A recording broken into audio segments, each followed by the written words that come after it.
Welcome to Wednesday, March 2nd, 2022, your day weather podcast sponsored exclusively by Cowboy State Daily, Wyoming's news authority. Visit them at cowboystatedaily.com and their Facebook page. Well, folks, as we take a look at what's coming, well, first of all, spring fever, that's what's coming. Temperature readings are going to be way up there into daytime highs in some locations, especially in far eastern Wyoming, western Nebraska, northeastern Colorado, Denver. I could see temperatures eclipsing 70. A week ago, we were below zero, so quite a turnaround. So it's going to be very mild, very pleasant today and Thursday. Even the wind isn't going to be much of a factor, so walk the dog, get outside, going to be really, really nice. Now, reality returns by this weekend and in the next week. This is not a long-term trend. This is just a nice little break in the weather. We've got a 1-2 punch of storm systems coming into the west over the next few days.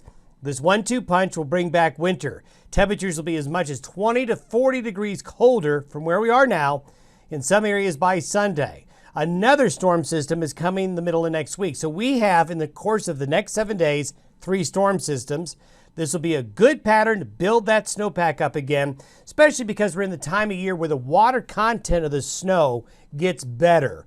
So after not very much snow in the mountains, January and especially February, we're about ready to see that change. Livestock interest, you need to be prepared again. I know you had it rough last week with the Arctic chill. Now we're going to be colder and wet as we get into this weekend and into next week. So folks who are in calving operations, be prepared. Today's weather map, pretty innocuous, not much going on, but here are the 2 storm systems. This is the 1-2 punch. This little low right here off the coast of California is going to come in and be coming into central and southern California in the next couple of days. However, beforehand, if you follow the contours and the wind barbs here, you can see the flow of air is all Pacific. There's no Canadian connection, and this is why it's so nice and mild, really coast to coast, with the exception of the Pacific Northwest and the northern border areas and the northern Great Lakes where you can see that colder air. This is the result. Temperature-wise, relative to the 30-year average, look how warm it is across the nation's midsection with the cold air, the green and the blue there, bottled up into Hudson Bay and up into Canada. Now, with that much cold air still up there, that is just basically fuel to the fire. When you get into March and as you get into April, the contrast between these warm-ups and still a lot of cold air in those higher latitudes generates a lot of weather. And here we go. Now, this is by Friday morning. A low swings into Southern California. So Los Angeles and San Diego, going to get some rain, going to see some snow up into the Sierras. Here is the next low coming in behind it. This little guy up here will scoot up this way. But it's really these 2 systems right here, which are our weather makers for the weekend. What'll happen with this first low is it'll get kicked rapidly Friday night into Saturday right across central Colorado, then end up by Saturday afternoon into Nebraska, while this system dives in behind it. Now, if these 2 storms were to merge and become one large organized storm, we would have a much bigger storm on our hands. But the energy's kind of split up and divided. But nonetheless, instead of one big storm, we have 2 moderate systems. And when you put that together, it will be impactful. And this is where we are by Saturday afternoon. The low is out into Nebraska. The secondary low is coming through the Las Vegas area. And notice the wind pattern. Instead of the winds coming from the Pacific, the winds are now coming from the Northwest Territories. And so the door to Canada just opens up again. And this is the end result. By Sunday afternoon, we have a better organized low near the Four Corners area, which is in a really good position to bring back snow into Colorado, Wyoming, surrounding states again.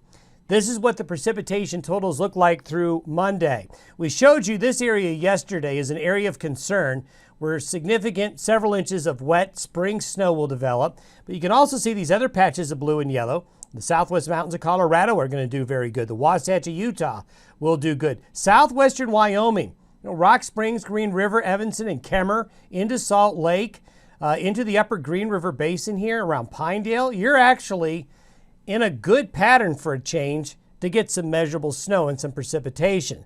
And again, this will be key into those snowpack areas. So this is that 1-2 punch. Both of those storms added together, it looks like this. And this is what the snowfall forecast through Monday afternoon looks like. We'll have a little bit of a strip of snow out here into the Plain States and Midwest and Corn Belt again. Watch this area right here. This is going to be a travel problem as well.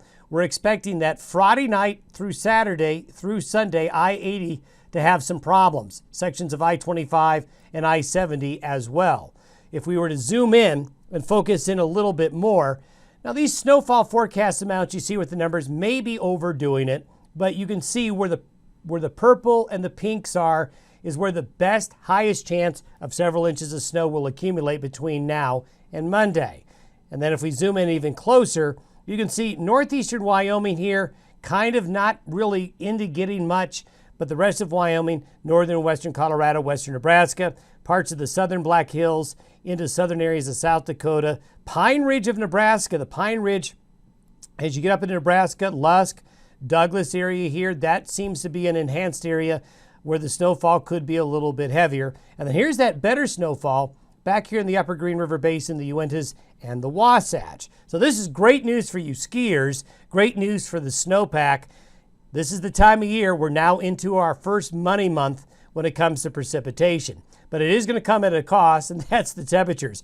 So all of these 60s and 70s we got now, goodbye by the weekend, by Sunday. Temperatures are far below average by Sunday into Monday. High temperatures will only be 20s and 30s, so not as severe as last week's Arctic outbreak, but certainly a lot colder. Now this is the next system, and this does not look like March, really. This looks more like February or January. What we have by next Wednesday is high pressure gathering strength again and really driving in another, here, see this right here? This is another wave of really cold Arctic air again, and a push of Pacific moisture coming with it. Notice the trajectory of the air is over the water. So what that'll do is that'll bring Pacific moisture in. That on top of and combined with colder air out of Canada is going to make for another round of snow again. And here's the cold. This is by next Thursday. So here we go again. This another wedge of cold dives out of Western Canada into the region. And here's the second round of snow. Montana with this second round of snow will do well. And the mountains and the plains are going to be getting, this is the second wave. This does not include this 1-2 punch coming this weekend. So if you add up the next 2 weeks, snowfall-wise, pretty impressive across the West over the next 2 weeks. This is the precipitation liquid equivalent between now and right up into St. Patrick's Day. And this is a really good pattern where you see these heavier snow bands in the mountain ranges of the West. This is a snowpack builder, just like that. Lighter amounts on the plains. We still have this dry hole right here that's been with us all winter. And if you were to look at relative to average through the next 2 weeks, the green shows that the next 2 weeks shows the tendency will be for above normal precipitation. So when you look at Montana, Wyoming, South Dakota, western Nebraska there, back into Idaho, eastern Oregon and Washington, this is a really good pattern to bring needed precipitation. Have yourself a great Wednesday. We'll update you tomorrow. We'll get more and more detail as we get a little bit closer to the weekend to really see how much snow will fall and get more specific. Have yourself a good Wednesday.